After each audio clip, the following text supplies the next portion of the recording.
पूर्वजों ने घर छोड़ा और आप उस घर में रह रहे हो, अच्छी बात है। पूर्वजों ने कर्ज भी छोड़ा, आप उस कर्ज को भी चुकतू करते हो। पूर्वजों ने दोस्ती भी छोड़ी, दुश्मनी भी छोड़ी, आप दोस्ती भी निभाते हो, दुश्मनी भी निभाते हो। इसी तरह से पूर्वजों में कुछ गुण भी थे और कुछ अवगुण भी थे। तो श्राद्ध का मतलब क्या है? पूर्वजों के उन गुणों को जीवन में धारण करना। और पूर्वजों में अगर कोई दुर्गुण था तो उसको भूल जाना, जीवन से खत्म कर देना, उसको याद नहीं करना, ये भी श्राद्ध का एक हिस्सा है। ब्राह्मण को हमने उनकी बची खुची चीजें दी, उसके साथ उनकी जो पुरानी आदतें थी वो भी समर्पित कर दी। होता है क्या, हम चीजें तो दे देते हैं, स्मृतियों को यहाँ रखते हैं और दुखी होते रहते हैं।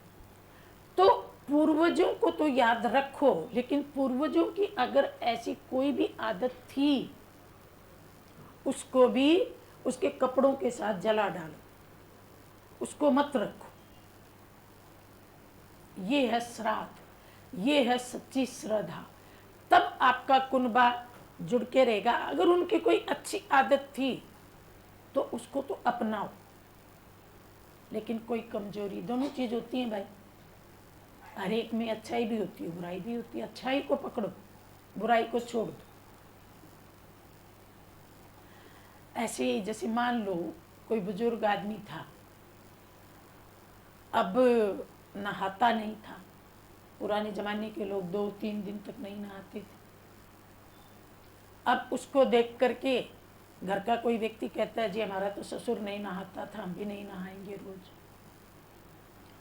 किसी की पड़ोसी से शत्रुता थी, उसको देख के हम कहे, जी हमारे बाबा ने इनके साथ कभी बात नहीं की, हम भी नहीं करेंगे। नहीं, ये श्रद्धा नहीं। हमारे बाबा ने जो गलती की उसको हम सुधारेंगे। ये है श्राद्ध, ये है श्रद्धा।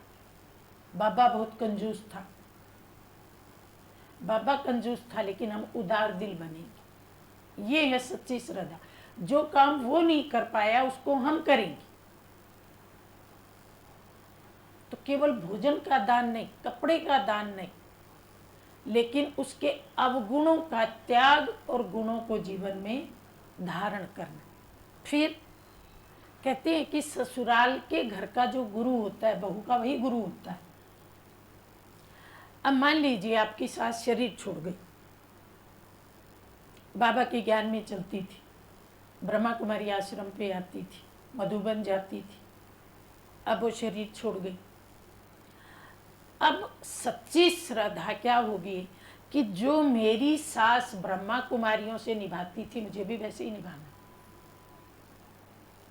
मेरी सास का गुरु ही मेरा गुरु।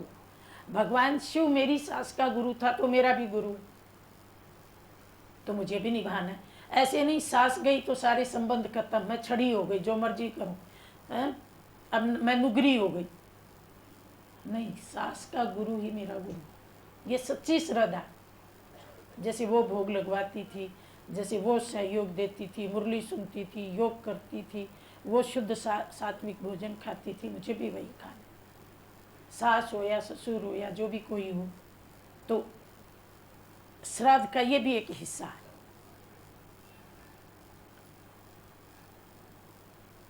फिर मान लीजिए घर का जो हमारा पूर्वज था, उसने कोई स्कूल बनवाया, वो तो स्कूल बनवा के चला गया। अब हम जो पीछे बचे हैं, हमारी ड्यूटी है, हम उस स्कूल को बार बार देखेंगे। भाई व्यवस्था ठीक चल रही है, मेरे बाप ने बनवाया, कोई गड़बड़ तो नहीं कर रहा है, सब ठीक ठाक चल रहा है, बिल्डिंग हमारी है, सेवा में दे रखी है। भाई ये भी श्राद्ध का एक हिस्सा है। पूर्वजों के कदम पर कदम रखना, उन्होंने जो शान बनाई उसको बरकरार रखना, ये भी हिस्सा। मेरे पूर्वज की समाज में इज्जत थी भाई। हमारे बाबा को 40 गांव जानते। हमारा बाबा एक बहुत अच्छा वैद्य था, लोगों को फ्री दवाई देता था। अब वैद्य के कारण बाबा की तो 40 गांव में इज्जत है, और बेटा शराब पी रहा, उसका श्राद्ध कभी नहीं लगेगा। बाप ने जो इज्जत बनाई उसको बना के रखना।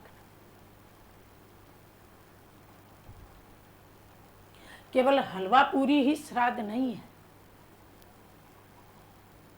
उस परिपाटी को कायम रखना। कोई उस घर पे उंगली ना उठाए, इनका बाबा इतना इज्जतदार था, इनके बच्चे देखो, इनके बच्चे देखो, तो श्राद्ध क्या लगेगा? उसकी आत्मा तो दुखी होती रहेगी। मैं इतना धन छोड़ के आया, इतनी इज्जत छोड़ के आया, मेरी सारी मिट्टी में मिला दी। चाहे आप करोड़ पंडित खिला लो, फिर भी आपको पुण्य नहीं मिलेगा, क्योंकि पुण्य कर्मों से मिलता है, हलवे से नहीं मिलता है। वो तो एक टेम्परेरी छोटी सी चीज। तो जो उसने छोड़ी मुझे निभानी है।